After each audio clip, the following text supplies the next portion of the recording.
Assalamualaikum warahmatullahi wabarakatuh dan salam sejahtera. Semua diminta mematikan telefon bimbit anda sepanjang pembicaraan berlangsung bagi menghormati pembicaraan ini. Pada hari ini, kumpulan kami akan membawa anda ke pembicaraan kes mahkamah bertajuk Guru Mencampakkan Kanak-kanak. Tanpa melengahkan masa, izinkan kami memperkenalkan diri kami masing-masing.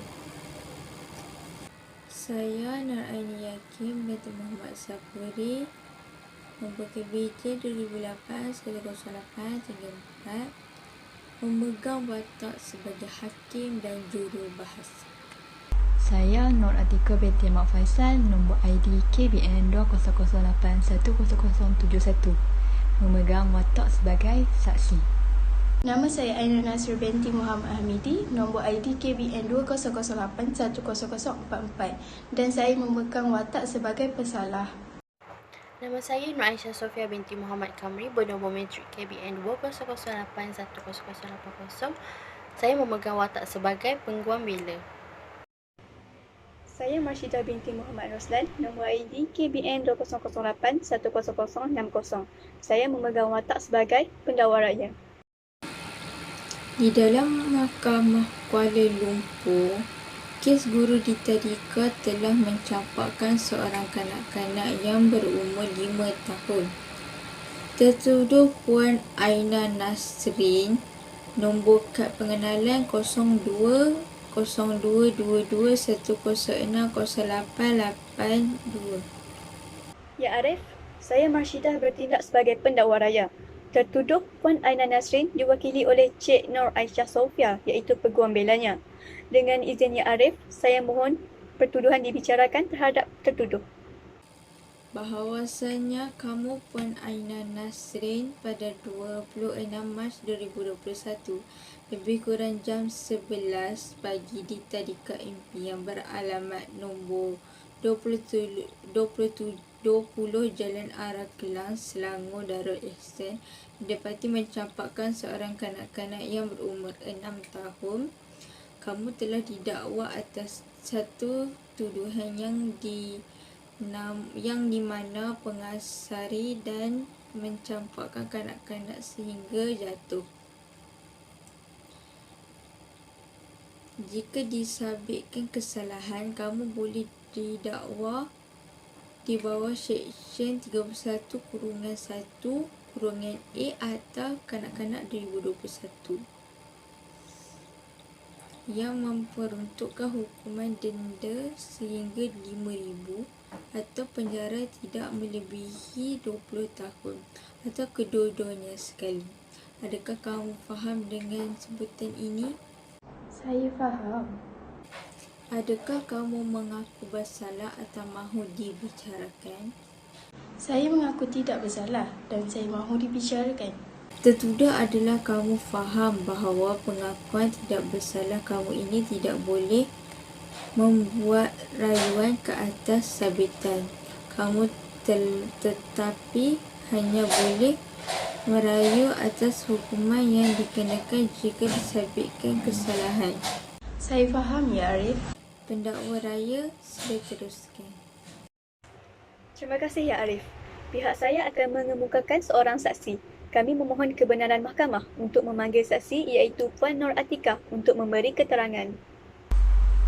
Bahawasanya saya Nur Atika dengan sesungguhnya mengaku bahawa segala keterangan yang akan saya nyatakan dalam perbicaraan ini adalah benar.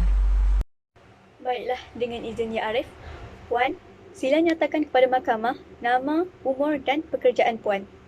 Nama saya Nur Atika, berumur 25 tahun, bekerja sebagai suri rumah, merangkap jiran tadika impian. Terima kasih Puan. Menurut rekod penyiasatan, Puan merupakan orang yang membuat aduan dan dakwaan ke atas tadika atas kesalahan mencampak kanak-kanak. Adakah ini benar? Ya, benar pendakwa. Bolehkah Puan menceritakan secara menyeluruh mengenai kejadian pada hari tersebut? Baiklah, pada 26 Mac 2021, lebih kurang jam 11 pagi, saya telah mendengar bunyi hentakan yang sangat kuat serta tangisan kanak-kanak. Pada awalnya, saya tidak mengesyaki apa-apa kerana bunyi tangisan itu sudah biasa didengari di tadika tersebut. Oleh itu, saya mengabaikan bunyi tersebut dan teruskan membuat kerja rumah. Baiklah, sila teruskan Puan. Pada kira-kira jam 3 petang pula, saya ingin membuang sampah di luar pagar rumah saya. Sekali lagi, saya mendengar bunyi tangisan kanak-kanak yang sangat kuat dan suara seseorang yang sedang menengking. Tangisan kanak-kanak menjadi lebih kuat. Itu membuatkan saya berasa pelik dan hairan kerana selama saya berjiran dengan tadika impian, situasi seperti ini belum pernah terjadi. Baiklah, adakah Puan melihat situasi tersebut di hadapan mata Puan sendiri? Ya, saya melihat dengan mata saya sendiri. Saya cuba mendekati tadika impian tersebut kerana berasa tidak sedap hati dan hairan dengan suara tangisan yang sangat kuat. Setibanya saya di tadika impian tersebut, saya mengintai apa yang mereka lakukan. Alangkah terkejutnya saya apabila melihat guru tersebut sedang mengasari kanak-kanak dengan mencampak kanak-kanak tersebut. Saya terdiam seketika apabila melihat kanak-kanak itu hampir kebiruan akibat terlalu menangis dan menjerit kesakitan disebabkan perbuatan guru tersebut. Baiklah Puan, adakah Puan ingin mengatakan kenyataan lain selain daripada situasi tersebut? Ada pendakwa. Dalam masa yang sama, rakan saya yang menghantar anaknya di tadika impian, anaknya itu menceritakan kepada ibunya yang rakannya dicampak oleh guru. Dalam masa yang sama, anaknya itu merupakan rakan yang rapat dengan kanak-kanak yang dicampak oleh gurunya. Apakah tindakan Puan setelah melihat dan mendengar situasi tersebut? Pertama, saya menyelidik berkaitan kesahihan perkara tersebut. Kedua, saya mengambil tindakan dengan mengambil beberapa kopi gambar untuk dijadikan sebagai bahan bukti. Ketiga, saya terus ke balai polis yang berhampiran dengan rumah untuk membuat aduan mengenai perkara ini. Semasa Puan melakukan penyiasatan di sana, adakah Puan melihat guru tersebut memegang apa-apa objek yang tajam seperti pisau atau gunting semasa kejadian berlaku? Tidak, pendakwa. Saya tidak melihat sebarang objek yang dipegang oleh guru tersebut. Baiklah, itu sahaja soalan saya, Ya Arif. Izinkan saya, Tuan Hakim. Sebentar tadi, Puan mengatakan bahawa anak guam saya menengking kanak-kanak tersebut.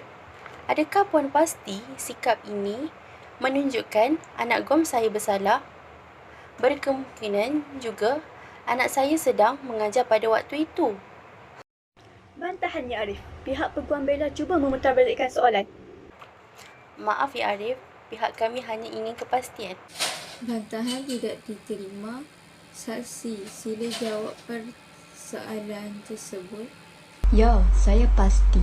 Pada waktu tersebut, saya tidak sekalipun melihat bahawa pengajaran ada pada tangannya maupun pada papan putih. Ini mengukuhkan lagi kenyataan saya, Ya Arif. Baiklah, itu saja daripada saya, Ya Arif. Pendakwa raya, ada awak apa soalan untuk saksi? Ya Arif, saya tiada soalan lain untuk saksi ini. Saya meminta agar saksi ini dilepaskan.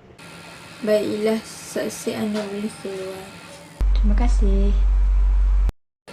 Ya Arif, pihak peguam akan mengemukakan seorang yang tertuduh.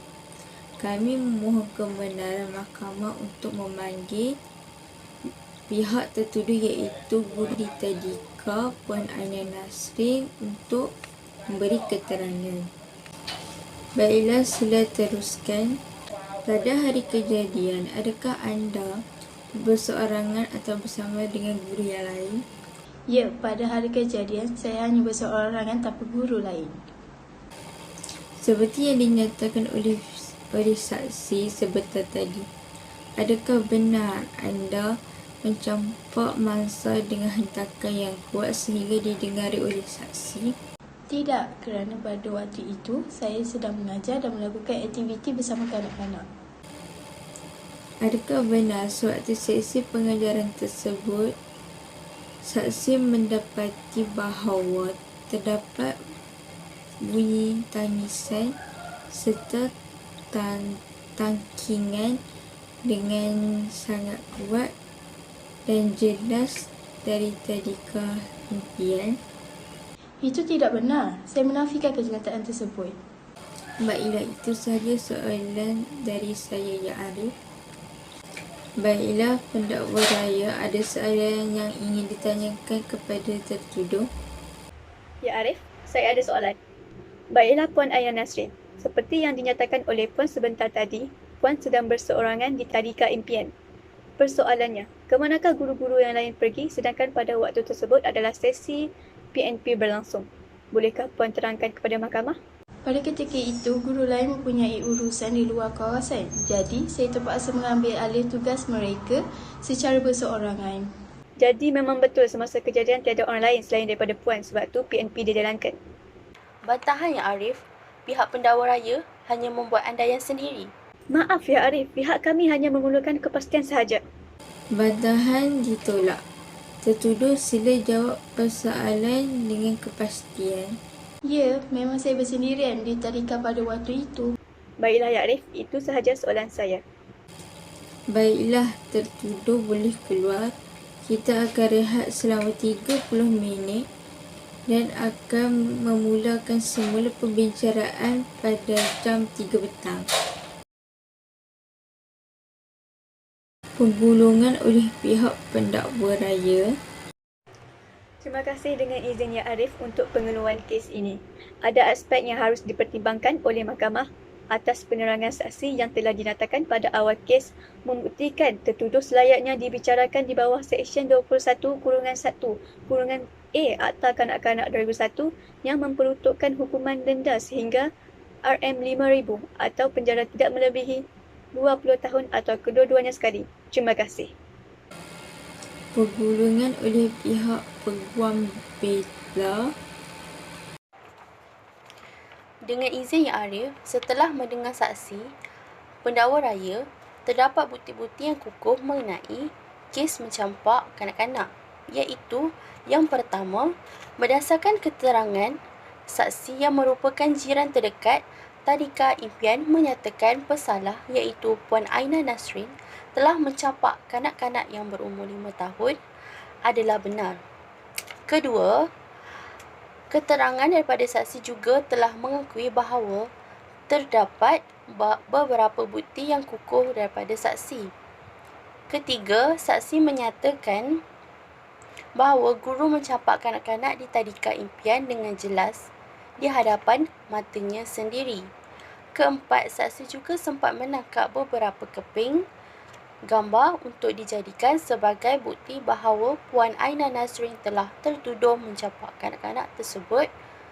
Kesimpulannya di sini, pihak pembelaan ingin menekankan bahawa kes mencampak kanak-kanak di tadika impian adalah benar dan sahih. Jadi pihak pembelaan ingin memohon kepada mahkamah supaya dikurangkan denda anak guam saya. Terima kasih. Jaham Perhakiman.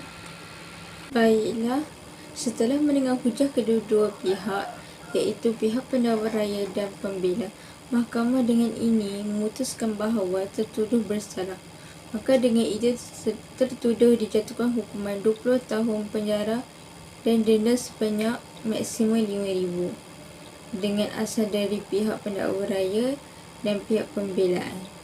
Mahkamah dengan ini memutuskan pengurangan denda sebanyak RM3,000 dan ikat jamin RM5,000 bagi setiap pertuduhan dengan bersyarat tertuduh perlu hadir ke balai polis setiap bulan dan dilarang sama sekali untuk mendekati saksi. Keputusan adalah muktamad. Mahkamah bersurat.